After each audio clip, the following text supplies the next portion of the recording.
boogity, boogity, get up on your feet. Hey, hello everybody. Welcome to the DW show, and this is the Kentucky edition. Ooh, easy now. Don't go hoo boo hiss. No. Let's talk. Okay, let's talk. Me and you. Let's talk about the race. Let's talk about the track. Let's talk about the facility. Yes, I know there were people that didn't get in the track because of traffic problems, but let's digress a little bit. First of all, we had 3 really great days of racing. Now, Thursday night, everybody was happy. Truck race. Kyle Busch won. Well, if you're a Kyle Busch fan, you're happy. But no, everybody, the electricity in the air at Kentucky was enough to generate energy to probably power up Sparta down there. It was just an exciting time. Friday comes, and the same deal, the nationwide race on Friday night. And Brad Keselowski wins that race, and everybody's happy. And this is the greatest event.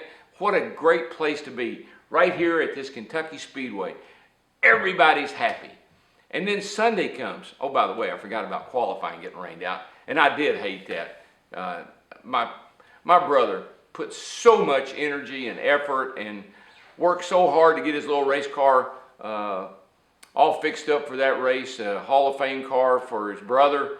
A picture of me and the family and everybody on the car. It was an awesome looking race car. He painted it up orange and white. That's the color my car was in 1975 when I won my first race in Nashville.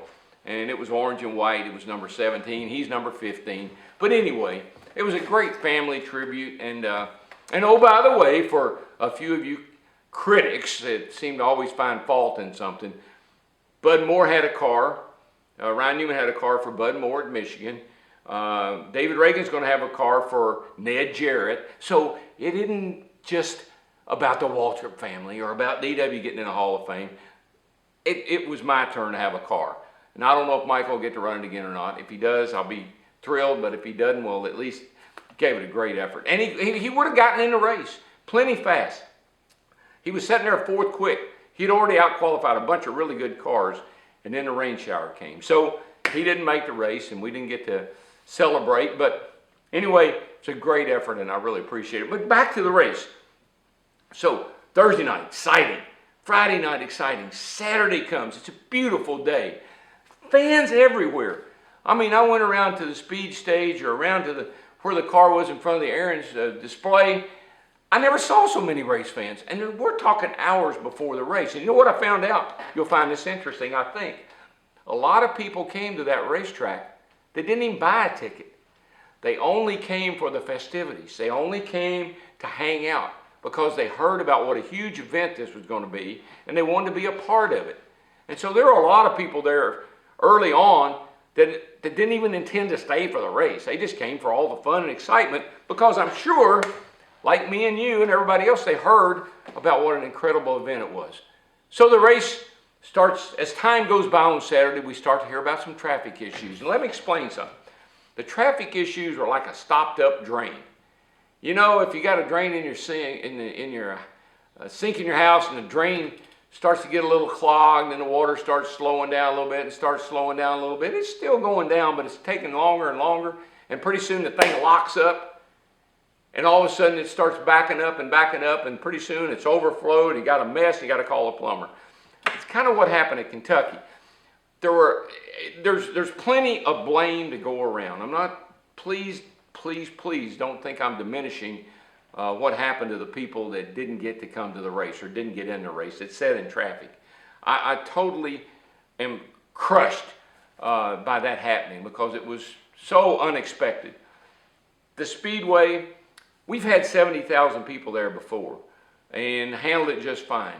But the additional 50,000 people and all the people that came to the track early and everything that took place, it just was overwhelming. And quite honestly, it wasn't a lack of parking. I know I talked to a lot of people who said there were plenty of parking spots. They just couldn't get to them. And so we got to take a hard look at what happened, a comprehensive look at, you know, getting into the track, getting the cars parked and all those things. They'll do it. Every major sporting event, I don't care where it is. I haven't been to the Kentucky Derby, but I'm pretty sure, you know, everywhere you go, they're going to have traffic issues. And it's just, you just can't plan. Well, you can. You should be able to plan, but you just don't know when it gets to be as big, and all of a sudden you got as big a problem as we had there on Saturday night. You just don't know you don't know what to do. So here's what I know: SMI, Speedway Motorsports Incorporated, Bruton Smith's company. They're gonna accept those tickets for anybody that didn't get in the race on Saturday night. Still has a ticket. You can go to any SMI track over the rest of the year. That includes Bristol, New Hampshire, Charlotte, Atlanta, Texas, and you can use your ticket to get in one of those races, any SMI track. Also, that ticket that you didn't get to use Saturday night will be good for next year's Cup race. Next year's 2012 Cup race, that ticket will get you in next year. Here's what I can tell you. Listen, I don't work for the Speedway. I don't have any interest in the Speedway. I just am a fan of the Speedway. I'm from Kentucky. I had something to do with it when they built it, and I'm not trying to diminish it. I just want you to know, I feel bad for what happened. And because it's in my home state, it's my home track, and I did have a lot to do with it in the beginning. I was there. You know, I want you to know how much it bothered me and how sorry I was for all the problems we had. So anyway, enough about Kentucky.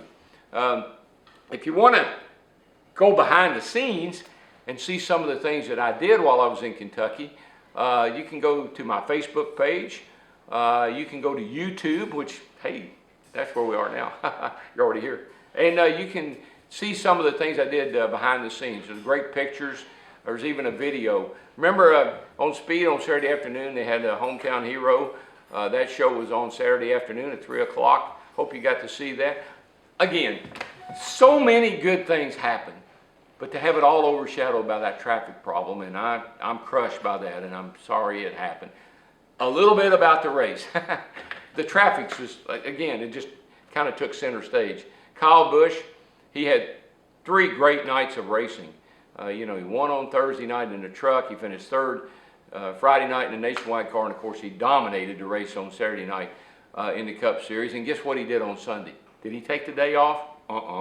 He went to Slinger Speedway and won a late model race up there on Sunday. So the kid's a racer. It's just true and true. He's a thoroughbred racer. All he wants to do is drive a race car. He's only happy when he sits behind the wheel of a car. And I love that in him. He's a showman. He gets out of his truck or his car or whatever, bows to the crowd, maybe aggs the crowd on a little bit, all because he likes to have fun. And I think he's enjoying what he's doing, and I know I enjoy watching him. I'm a big fan because you know what I always say?